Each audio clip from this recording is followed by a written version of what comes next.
Hello friends, मीराज maths कॉर्नरमध्ये तुम्हा सर्वांचं स्वागत आहे। आज आपण बघत आहोत बुलढाणा जिल्ह्यामधील 13 जुलै 2024 झालेला पोलीस भरती शिपाईचा क्वेश्चन पेपर, ज्याच्यामध्ये आपण गणित आणि बुद्धिमत्ता या विषयाचे प्रश्नाचे विश्लेषण करणार आहोत। तर बघूयात प्रश्न काय होता। ABEF GHKL MNQR STWX तर प्रश्नचिन्ह पुढे। आता इथे जर पाहिलं आपण तर AB मध्ये CD गाळलं की पुढे काय येत आहे, EF येत आहे। ठीक आहे, CD गाळल्यानंतर येते EF, नंतर GH मध्ये IJ गाळलं की येते KL, MN मध्ये OP गाळल्यानंतर QR येते, ST मध्ये UV गाळल्यानंतर काय येते WX। त्याचप्रमाणे जर आपण ऑप्शन मध्ये बघितलं तर YZCD म्हणजे YZ नंतर जर इथं AB गाळलं तर तुम्हाला तुमचं उत्तर भेटेल। नेक्स्ट बघा, ABLE हा शब्द जर 3, 4, 14, 7 असा लिहितात तर फाईन हा शब्द कसा लिहाल। तर बघा A चा नंबर किती आहे, ABLE। A चा नंबर आहे 1, B चा नंबर आहे 2, L चा नंबर आहे 12 आणि E चा नंबर आहे 5। म्हणजे प्रत्येक नंबर मध्ये जर तुम्ही 2 ऍड केलं, 1 अधिक 2 केल्यानंतर 3 येतं, 2 अधिक 2 केल्यानंतर पुन्हा 4 येईल, 12 अधिक 2 केल्यानंतर येतं 14 आणि 5 अधिक 2 केल्यानंतर येतं 7। त्याचप्रमाणे जर फाईनचा नंबर किती आहे बघा, F चा नंबर आहे 6, I चा नंबर आहे 9, N चा नंबर आहे 14 आणि E चा नंबर आहे 5। मग या प्रत्येक अंकामध्ये जर 2 2 ऍड केले तर 6 मध्ये 2 ऍड केल्यानंतर येतात 8, 9 मध्ये 2 केल्यानंतर 11, 14 मध्ये 2 केल्यानंतर 16 आणि 5 मध्ये 2 केल्यानंतर 7। म्हणजे 8, 11, 16, 7 हे तुमचं काय असेल, उत्तर असेल। आता इथं तुम्हाला काय दिलेलं आहे की त्रिकोणांची संख्या मोजायची आहे। अशा प्रकारच्या प्रश्नामध्ये आपण काय करतो, याच्यामध्ये नंबर्स टाकून घ्या आणि जेवढे नंबर्स असतील त्याचे जर डबल केले तर तुम्हाला तुमची त्रिकोणांची संख्या भेटेल। इथं आहे 16 त्रिकोण आहेत। रामराव हे सकाळी शीर्षासन अवस्थेत असताना त्यांचा चेहरा दक्षिणेकडे होता, तर त्यांचा अर्थातच उजवा हात कोणत्या दिशेला असेल, तर पूर्वेकडे असणार आहे। नेक्स्ट बघा, एका रांगेत संजना ही उजवीकडे 23वी व डावीकडून 8वी आहे, तर रांगेत एकूण आपण काय करतो, उजवीकडून अधिक डावीकडून ह्या दोघांची बेरीज करा आणि त्याच्यामधून 1 वजा करतो, कारण संजना ही 2 वेळा मोजली गेलेली आहे। त्याच्यामुळे तुमचं उत्तर काय असेल, एकूण त्या रांगेमध्ये किती मुली आहेत, तर 30 मुली आहेत।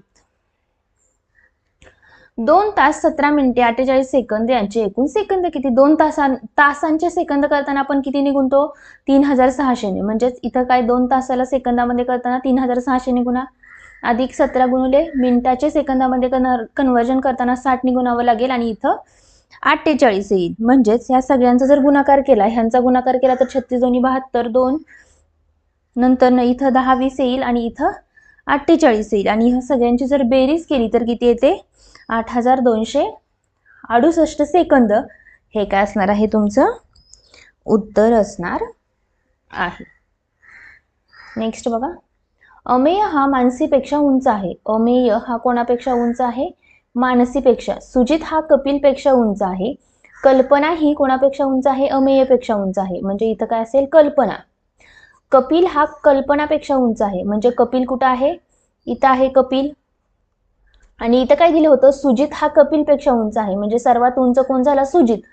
पण आपल्याला काय विचारलंय, सर्वात कमी उंचीचं कोण आहे, तर मानसी ही काय असणार आहे, सर्वात कमी उंचीची असणार आहे। नेक्स्ट बघा, 21 चा संबंध जर 73शी असेल तर 35 चा संबंध कशाशी येईल। म्हणजे जर ह्या सेकंड नंबर मध्ये बघितलं तुम्ही 7 आणि 3 आहे, 7 गुणिले 3 केल्यानंतर तुम्हाला हा नंबर भेटतो 21। त्याचप्रमाणे पर्यायामध्ये कशाचा गुणाकार केल्यानंतर तुम्हाला 35 भेटेल। म्हणजे 7 गुणिले 5 केलं तर तुमचं उत्तर काय येईल, 35 येईल। म्हणजेच 75 हे काय असणार आहे, तुमचं उत्तर असणार आहे। नेक्स्ट बघा, सोहमचा जन्म 15 जून 2011 ला झाला, तर तो दिवस बुधवार होता। म्हणजेच 15 जून 2011 ला जर बुधवार असेल तर 5वा वाढदिवस। म्हणजेच 2012 ला पहिला, 13 ला दुसरा, 14 ला तिसरा वाढदिवस असेल, नंतर 15 आणि 16 म्हणजे इथं पहिला, दुसरा, तिसरा, चौथा आणि पाचवा म्हणजे 2016 रोजी कोणता वार असेल असं विचारलेलं आहे. आता बघा बुधवार नंतर याच्यामध्ये जून नंतर पुढच्या जून पर्यंत काय येतात, फेब्रुवारी महिना येतो आणि 2012 हा लीप वर्ष आहे म्हणजे इथं 2 वार सोडून येतील. बुधवार नंतर गुरुवार म्हणजे इथं येईल शुक्रवार, इथं येईल शनिवार, इथं येईल रविवार, इथं येईल सोमवार आणि पुन्हा हे लीप वर्ष येतं मध्ये म्हणजेच इथं काय येईल, बुधवार. म्हणजेच तुमचं उत्तर काय असेल, 5वा वाढदिवस कोणत्या वारी होता, तर बुधवारी. पुढचा प्रश्न बघूयात आपण. याच्यामधून हे वजा केल्यानंतर किती येईल, साधा आपल्याला वजाबाकी करायची दिलेली आहे. इथं 3, 9, 9, 3 वेळा 9, 5 आणि 7. इथं जर वजाबाकी केली तर 7, 9 1 10, इथं 10, इथे पण 10, इथं 5 1 6 4 10 आणि इथं 8 म्हणजे 14, 3 वेळा 0 आणि 7 हे तुमचं काय असणार आहे, उत्तर येईल. आता बघा 1675 गुणिले 25 अधिक 1325 गुणिले 25. मग आता ह्या दोघांमध्ये जर बघितलं आपण पदावली दिलेली आहे, याच्यामध्ये जर 25 कॉमन काढलं तर काय राहतं बघा, 1675 अधिक 1325 राहील. म्हणजेच 25 आहे असं घ्या, इथं 0, 7 2 9 1 10, 6 3 9 1 10 आणि इथं काय येईल, 3 येईल. 25 गुणिले 3 केल्यानंतर 75 येईल. म्हणजेच 75,000 हे तुमचं काय असणार आहे, उत्तर असणार आहे. नेक्स्ट बघा, खालीलपैकी कोणते वर्ष लीप वर्ष नाही. लीप वर्ष नसतं म्हणजे काय की त्या संख्येला 4 पूर्णपणे भाग जात नाही किंवा शेवटच्या 2 संख्येला. आता इथं 0ला जातो, 16ला जातो, 20ला जातो म्हणजे लीप वर्ष कोणतं नाहीये, 2014 हे लीप वर्ष नाही, कारण ह्या संख्येला शेवटच्या 2 अंकाला 4 पूर्णपणे भाग जात नाही. स्वराने बँकेत 20,000 रुपये ठेवली, तिला 7 रुपये दशांश दराने 5 वर्षांनी सरळ व्याज पद्धतीने किती व्याज मिळेल. आता बघा, मुद्दल गुणुले दर किती आहे 7% आणि मुदत किती आहे 5 वर्षांसाठी भागिले 100 बरोबर काय येतं तुम्हाला, व्याजाचं सूत्र आहे. ह्या 2 शून्याला हे 2 शून्य गेले, 7 दोन्ही किती झाले 14 आणि वरचे 2 शून्य आणि हा 5, 14 पंचे 70 आणि हे 2 शून्य म्हणजेच 7,000 रुपये एवढं काय भेटणार आहे, तिला व्याज भेटणार आहे. अगदी सोपं साधं सरळ सूत्र आहे, त्याच्यामध्ये फक्त तुम्हाला व्हॅल्यू ठेवायच्या होत्या. पुढे बघा, दुपारी 3 वाजता घड्याळाचा तास काटा व मिनिट काटा यामध्ये किती अंशाचा कोन असेल. 3 वाजता म्हणजे काय, 3 वाजून 00 मिनिट आणि आपल्याला सूत्र काय आहे, 30h वजा 11/2 m. 30h किती आहे, तास किती आहे 3, 11/2 आणि मिनिट किती आहे 0 म्हणजे ह्याचं तर काय 0 झालं, 30 3 किती आलं 90 म्हणजेच किती 90 अंशाचा कोन असेल. सगळेच प्रॉब्लेम असे सरळ साधे सोपे आहेत, फक्त तुम्हाला फॉर्म्युला आणि थोडीसे इन्फॉर्मेशन असली की तुम्हाला तुमचं उत्तर भेटेल. काटकोन त्रिकोणाच्या काटकोन करणाऱ्या 2 बाजूंची लांबी अनुक्रमे 3 आणि 4 आहे. म्हणजे हा एक काटकोन त्रिकोण आहे, काटकोन करणाऱ्या म्हणजेच ही एक आणि ही एक बाजू आहे, तर त्याच्या कर्णाची बाजू, तर तुम्हाला पायथागोरसचं थेरम माहिती आहे किंवा त्रिकूट माहिती असेल, 3 4 असेल तर इथं काय असतं, अर्थातच कर्णाची बाजू किती लांबी असणार आहे, 5 सेंटीमीटर एवढी असणार आहे. नेक्स्ट बघा, क्रमाने येणाऱ्या पहिल्या 50 नैसर्गिक संख्यांची बेरीज किती. आता नैसर्गिक संख्यांच्या बेरजेचं सूत्र आहे, काय आहे, पहिली संख्या अधिक शेवटची संख्या गुणिले एकूण संख्या भागिले 2. पहिली संख्या 1 अधिक शेवटची संख्या 50 गुणिले किती संख्या आहेत, क्रमवार संख्या आहेत 50 म्हणजेच 50 ह्या टोटल संख्या असणार आहेत. 50 अधिक 1 51 गुणिले 25, 25 1 25 5 1,200 आणि हे 2 म्हणजेच 1275 हे काय असणार आहे, त्या 50 नैसर्गिक संख्यांची बेरीज असणार आहे. क्रमाने येणाऱ्या पहिल्या 7 विषम संख्यांची सरासरी अर्थातच किती असणार आहे, 7 ही पहिल्या 7 विषम संख्यांची सरासरी असणार आहे. किंवा क्रमाने येणाऱ्या पहिल्या 7 कशी येईल, 1 3 5 7 नंतर किती असेल 9 11 आणि 13. इकडे 3 गेल्या, इकडे 3 गेल्या म्हणजे मधली काय असणार आहे, जी मधली असते क्रमाने येते त्याच्यामुळे तिथं काय असणार आहे, 7 हीच असणार आहे. किंवा डायरेक्ट ज्यांना माहिती आहे ते डायरेक्टही लिहू शकतात. नेक्स्ट बघा, नाना पाटलांच्या शेतात धान्याची 300 पोती आहेत, त्यापैकी 35% पोती गव्हाच्या आहेत, 20% पोती ज्वारीच्या आहेत 15% पोती ही तुरीची आहेत तर उर्वरित पोती ही सोयाबीनची आहेत तर सोयाबीनची पोती किती. आता सोयाबीनची पोती जर काढायची असतील तर तुम्हाला काय करावं लागेल, टोटल गहू ज्वारी आणि तूर या पोत्यांची टक्केवारीची बेरीज करावी लागेल तुम्हाला पहिल्यांदा 15 आणि 20. म्हणजे ही किती झाली बघा, 20 आणि 15 35, 35 आणि 35 70% झाली ह्या सगळ्यांची. म्हणजे सोयाबीनची किती झाली, 100% वजा 70% म्हणजेच किती, 30% ही काय झाली, सोयाबीनची झाली. म्हणजेच 100 पैकी जर 30 सोयाबीनचे असतील तर 300 पैकी किती सोयाबीनचे असतील, तर 90 पोती ही कशाची असतात, तर सोयाबीनची पोती असणार आहेत. काय केलं आपण याच्यामध्ये, फक्त की सगळ्यांची जी टक्केवारी दिलेली आहे त्याच्यामधून सोयाबीनची किती टक्केवारी असेल हे काढलं आणि त्या टक्केवारीला 300 पोती आहेत असं कन्सिडर करून त्याची पोत्यांची ऍक्च्युअल संख्या किती आहे हे तुम्हाला काढता आलं. नेक्स्ट बघा, दोन भावांच्या वयाचे गुणोत्तर हे 7:4 असून त्यांच्या वयांची बेरीज ही 66 आहे. आता गुणोत्तर दिलंय आणि म्हणजेच काय असणार आहे, 7x अधिक 4x बरोबर त्यांची बेरीज किती आहे, 66. म्हणजे 7 आणि 4 11x बरोबर 66. x बरोबर आले 6. लहान भावाचे वय, लहान म्हणजे कोण असणार आहे, हा 4x वाला लहान असणार आहे. 4 गुणिले 6 केलं की 24 वर्ष हे काय असणार आहे, लहान भावाचे वय असणार आहे. नेक्स्ट बघा, एका आयताची लांबी ही 12 सेंटीमीटर आहे व रुंदी 8 सेंटीमीटर आहे तर त्याची परिमिती किती. आयताच्या परिमितीचं सूत्र काय, आपण काय करतो, ब्रॅकेटमध्ये 2 लांबी अधिक रुंदी, 12 आणि 8 किती झाले 20, 12 आणि 8 किती झाले 20 आणि 20 गुणिले 2 केल्यानंतर तुम्हाला किती येईल, 40 ही काय असणार आहे, त्या आयताची परिमिती असणार आहे. म्हणजे लांबी अधिक रुंदी करा आणि त्याला गुणिले 2 करा म्हणजेच तुम्हाला काय येईल, त्या आयताची परिमिती येईल. 15 मिलीमीटर बरोबर किती मीटर. आता तुम्हाला हे माहिती असायला पाहिजे, 1 मीटर म्हणजेच 1000 मिलीमीटर असतात. ठीक आहे, मिलीमीटर असतात. म्हणजेच 15ला जर मीटरमध्ये कन्व्हर्जन करायचं असेल तर 1000 ने भागावं लागेल. म्हणजेच 3 शून्य इकडे घ्यावे लागतील, 1 2 0 आणि 0.015 मीटर हे तुमचं काय असेल, उत्तर असेल.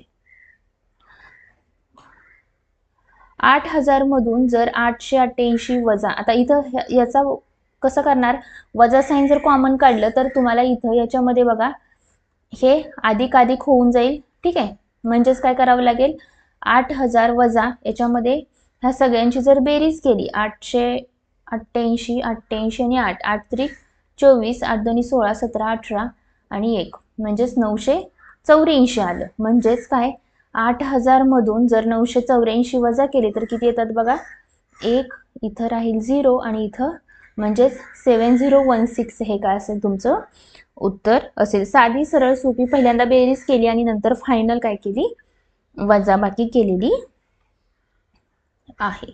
सगळे प्रॉब्लेम्स अगदी स्ट्रेट फॉरवर्ड दिलेले आहेत तुम्हाला. 8 मजूर रोज 4 तास काम करून एक काम 10 दिवसात पूर्ण करतात. तेच काम जर 20 मजूर रोज 4 तास करून किती दिवसात पूर्ण करतील. आपण काय करतो, 8 गुणिले 4 गुणिले 10 बरोबर दुसरं काय आहे, 20 गुणिले 4 गुणिले तुम्हाला दिवस काढायचे. आता ह्याचं काय करा, कॅल्क्युलेशन करा. ह्या 4ला हा 4 गेला, 10 एके 10 10 दोन्ही 20 बेक बे बेचोक 8 म्हणजे 4 बरोबर काय असणार आहेत, तेच काम ते 4 दिवसात पूर्ण करू शकतील. नेक्स्ट बघा, वर्गमुळात 256 वजा वर्गमुळात 64 अधिक वर्गमुळात 4. 256चं वर्गमूळ येतं 16 वजा 64चं वर्गमूळ येतं 8 अधिक 2. 16 मधून 8 गेले तर किती येतात, 8 अधिक 2 केल्यानंतर किती येईल, 10 हे तुमचं उत्तर येईल. याच्यामध्ये फक्त तुम्हाला काय वर्गमूळ पाठ असणं गरजेचं आहे. एका रांगेत 9 झाडे समान अंतरावर आहेत. 2 झाडातील अंतर जर 4 मीटर आहे तर पहिल्या व शेवटच्या झाडातील अंतर किती. आता बघा, पहिल्या आणि शेवटच्या झाडातलं अंतर काढायचं असेल तर आपण काय करतो की दिलेली जी टोटल झाडे आहेत त्याच्यामधून एक वजा करा म्हणजे 8 येईल आणि त्याला आपण 2 झाडातील अंतराने गुणतो. म्हणजेच काय, 32 मीटर हे काय असणार आहे, पहिल्या आणि शेवटच्या झाडातील अंतर असणार आहे. एक धावपटू 200 मीटर अंतर 24 सेकंदात पार करतो तर तो याच वेगाने 1 तासात किती अंतर पार करेल. 200 मीटर अंतर हा किती वेळात करतो? 24 सेकंदामध्ये करतो. तर एका तासाचे सेकंद किती होतात? 3600 सेकंद होतात. तर किती किलोमीटर किंवा मीटर अंतर करेल? तर बघा ह्याचा आणि ह्याचा तुम्हाला क्रॉस मल्टिप्लिकेशन करावं लागेल. 200 गुणुले 3600 भागिले 24 म्हणजे किती झालं? 6 चौक 24, 6 6 36, 4 1 4, 4 5 20 बरोबर इथं 3 0 आणि 6 5 30 म्हणजे हे काय झाले? मीटर झाले. आता ह्या मीटरला आपल्याला ऑप्शन तर मीटरमध्ये नाही आहेत, म्हणजेच कन्व्हर्जन करावं लागेल कशामध्ये? किलोमीटरमध्ये कन्व्हर्जन करावं लागेल. म्हणजेच 30,000ला जर हजारनी भागलं तुम्ही तर त्याचं किलोमीटरमध्ये कन्व्हर्जन होईल. म्हणजे 1 2 3 1 2 3 म्हणजे 30 किलोमीटर हे काय असणार आहे? एका तासामध्ये अंतर पार करता येणार आहे. नेक्स्ट बघा, एका कुटुंबात 14 व्यक्ती आहेत. त्यापैकी 5 व्यक्ती फक्त चहा पितात, 8 व्यक्ती चहा व कॉफी दोन्ही पितात. म्हणजे आपण इथं जर डायग्राम काढली तर बघा इथं जर चहावाले असतील तर इथं काय असणार आहेत?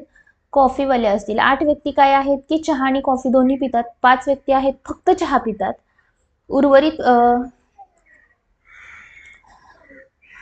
उर्वरित व्यक्ती फक्त कॉफी पितात. म्हणजे टोटल किती आहेत? 14 व्यक्ती आहेत. ह्या 8 आणि 5 13 झाल्या. म्हणजे राहिलेली एक व्यक्ती काय येणार आहे?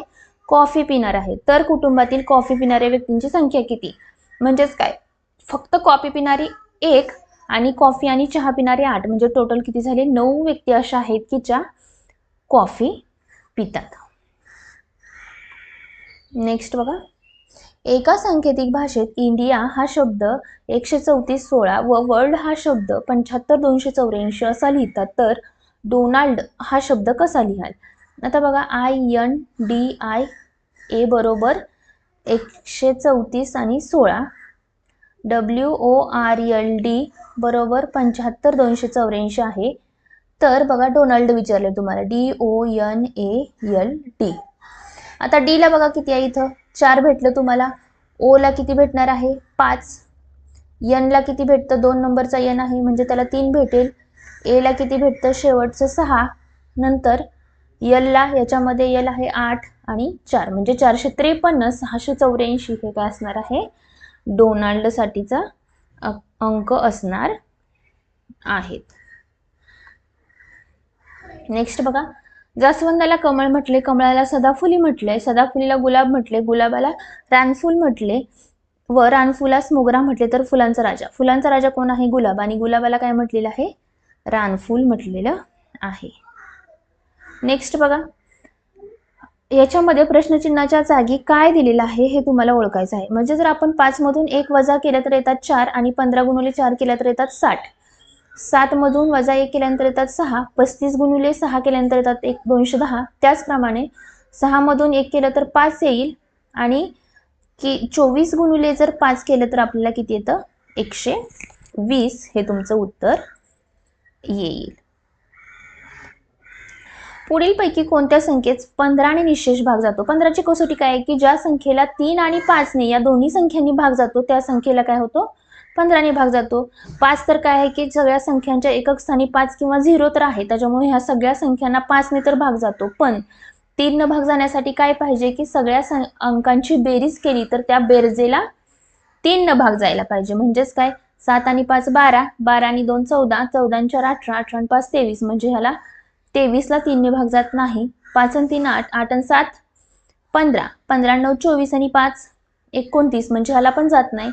नंतर 7 आणि 4 11 आणि 3 14, 14 आणि 4 18 या संख्येला 3 न भाग जातो. म्हणजेच 3 आणि 5 न या दोन्ही संख्येने भाग जातो, त्याच्यामुळे ह्या पूर्ण संख्येला काय होतो? 15 ने निशेष भाग जातो असं इथं तुम्ही म्हणू शकता. त्याच्यामुळे तुमचं उत्तर असेल ऑप्शन नंबर 3. 105 गुणिले 95 साधा सोपा गुणाकार आहे. हा जर गुणाकार केला तर तुम्हाला ह्या गुणाकाराचं उत्तर किती येईल बघा. डायरेक्ट तुम्ही गुणाकार पण करू शकता. 105 गुणिले 95, 5 5 25 इथं येईल 5, 9 5 45 आणि 9 5 7 9 आणि 9 99 75 हे तुमचं काय असेल? उत्तर असेल. पुढे बघा, 3D5चा संबंध जर 6G 800 असेल तर 9J 11चा संबंध. 3 मध्ये जर 3 मिसळलं तर 6 येईल, 5 मध्ये 3 मिसळल्यानंतर 8 येईल. त्याचप्रमाणे 9 मध्ये जर 3 मिसळलं तर किती येतात 12 आणि 11 मध्ये जर 3 मिसळलं तर येतात 14 आणि असा ऑप्शन एकच आहे, ऑप्शन नंबर 4. एका व्यक्तीचा पगार जर 57,850 रुपये आहे, त्याचे पगारात 20% वाढ झाली, म्हणजेच काय 100 असेल तर 120 रुपये झाला, तर 57,850 असेल तर किती होईल? ह्या 2 शून्याला हा 2 शून्य गेले. आता फक्त तुम्हाला हे राहिलेलं आहे त्याचा गुणाकार करायचा आहे. 12 पंचे 60, 12 एके 96, 6 6 12, इथं राहिले 10, 12 7 84, इथं 9, 12 पंचे 60, म्हणजेच 69,420 हा काय असणार आहे? वाढल्यानंतरचा त्या व्यक्तीचा पगार असणार आहे. फक्त काय केलं की टक्केवारी काढलेली आहे की 20%नी वाढलेला आहे पगार. एक मुलगा त्याच्या घरापासून दक्षिणेकडे 23 मीटर जातो. आता बघा इथं ही पूर्व, ही पश्चिम, खाली दक्षिण आणि वरती उत्तर. दक्षिणेकडे म्हणजे खाली 23 मीटर गेला, पूर्वेकडे 12 मीटर गेला आणि पुन्हा उत्तरेकडे 18 मीटर चालतो. तेव्हा तेथून पुन्हा उत्तरेकडे गेला 18 मीटर. तो मूळ स्थानकापासून, म्हणजे मूळ स्थान कुठं आहे? इथं आणि इथं, म्हणजे तुम्हाला हे अंतर विचारलेलं आहे. हे जर काढायचं असेल तर तुम्हाला काय करावं लागेल? बघा आता हा एवढा 18 आहे, म्हणजे हा पण किती असणार आहे? 18 असणार आहे. म्हणजे राहिलेला हा 5 असेल, हा 12 आहे आणि पायथागोरसचं त्रिकूट माहिती आहे, 5 12 आणि हे किती असणार आहे? 13. म्हणजे इथून ते इथपर्यंतचं अंतर तुम्हाला किती असणार आहे? 13 मीटर एवढं अंतर असणार आहे. 36.205 मधून कोणती संख्या वजा करावी म्हणजे उत्तर? म्हणजे बघा आता इथं समीकरण जर केलं आपण, याच्यामधून कोणती संख्या वजा करावी म्हणजेच तुमचं उत्तर हे येईल. म्हणजे तुम्ही जर हे इकडे घेतलं आणि हे इकडे घेतलं तर कसं येईल तुम्हाला? 36 आणि इथं याच्यामधून हा वजा करा, म्हणजेच 8 आणि 7 15, इथं 1 येईल, नंतर इथं येईल 7 आणि इथं 0, म्हणजे 7.107. ही जर संख्या 36.205 मधून वजा केली तर तुमचं उत्तर काय येईल? 29.098 असं येईल. ठीक आहे, तर अशा प्रकारचे प्रश्न गणित आणि बुद्धिमत्तेसाठी आलेले होते. जर व्हिडिओ आवडला असेल तर व्हिडिओला लाईक करा आणि चॅनलला सबस्क्राईब करा. थँक्यू.